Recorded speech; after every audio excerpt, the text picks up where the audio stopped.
அண்ணா வணக்கம். நம்ம கடை பேர் பார்த்தீங்கன்னா டி முருகன் சாரீஸ். நம்ம ஃபுல் அண்ட் ஃபுல் ஹோல்சேல் மட்டும் தாங்க. சரிண்ணா. இப்போ பார்த்தீங்கன்னா சாஃப்ட் பூனம் சாரீங்க. Summer special. ஆமாங்க. இதெல்லாம் ஆஃபர் ரேட்டுங்க. இதோட ரேட் பார்த்தீங்கன்னா வெறும் 80 ரூபாங்க. என்ன சொல்றீங்க? ஆமா, வெறும் 80 ரூபாங்க. சூப்பர். கேட்லாக் செட்டோடய வந்துருங்க. கொண்டு போனா 200 ரூபாய்க்கு தூள விற்கலாங்க. அந்த குவாலிட்டி இருக்கும். ஸ்டாண்டர்டான குவாலிட்டி. ஆமாங்க. ரம்ஜானுக்கு ஆஃபருக்கு எடுத்து கொடுப்பாங்க. கிஃப்ட்டுக்கு கொடுப்பாங்க. 200 சேலை 1000 சேலை அந்த மாதிரி கேட்பாங்க.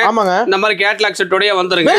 வெறும் 80 ரூபாங்க. சூப்பர். சரிங்களா? அடுத்த ரேஞ்சில் பார்த்தீங்கன்னா கிரேப் சைனிங் கிரேப்புங்க. ஓகேண்ணா. வித் பாக்ஸோடய வந்துருங்க. இதோட ரேட் பாத்தீங்கன்னா 145 ரூபா. 145. வெறும் 145 ரூபாங்க. 250 ரூபாய் தாராளமா சேல் பண்றவங்க தாராளமா 250 ரூபாய்க்கு சேல் பண்ணலாம். பாக்ஸோட. ஆமாங்க. கிஃப்ட் பர்பஸ்க்கு நல்ல யூஸ்ஃபுல்லா இருக்கும். ரேட் வந்து ரீசனபிள் ரேட்டா இருக்கும். நம்மகிட்ட எல்லாமே ஃபுல் அண்ட் ஃபுல் பாத்தீங்கன்னா ஹோல்சேல் மட்டும் தாங்க. சூப்பர்ண்ணா. ரீட்டைல் கிடையாதுங்க. மினிமம் பில் ஒரு 5000 ரூபாய் 10000 ரூபாய் மினிமம் பர்ச்சேஸ் பண்ணிக்கலாங்க. கலந்து எடுத்துக்கலாம். ஆமா, எல்லாம் கலந்து எடுத்துக்கலாங்க. கடை எங்க இருக்குன்னு பாத்தீங்கன்னா ஈரோடு பன்னீசல் பார்க்னு கேட்டீங்கன்னா சொல்லுவாங்க. Erode PS park. ஓகேண்ணா. பிஎஸ் பார்க் வந்து கோகிலா ஓல்டு கோகிலா சேகர் மருத்துவமனை பிரகாசன் வீதி எங்க இருக்குன்னு கேட்டீங்கன்னா சொல்லிடுவாங்க. அங்கதான் நம்ம கடை இருக்கு. நம்ம கடை டைமிங் பாத்தீங்கன்னா காலையில 9:30 ஓபன் ஆகும். ஈவினிங் வந்து 8 o'clock க்ளோஸ் ஆகும். சண்டே வர மட்டும் கம்பல்சரி கால் பண்ணிட்டு வாங்க மக்களே. நன்றி, வணக்கம்.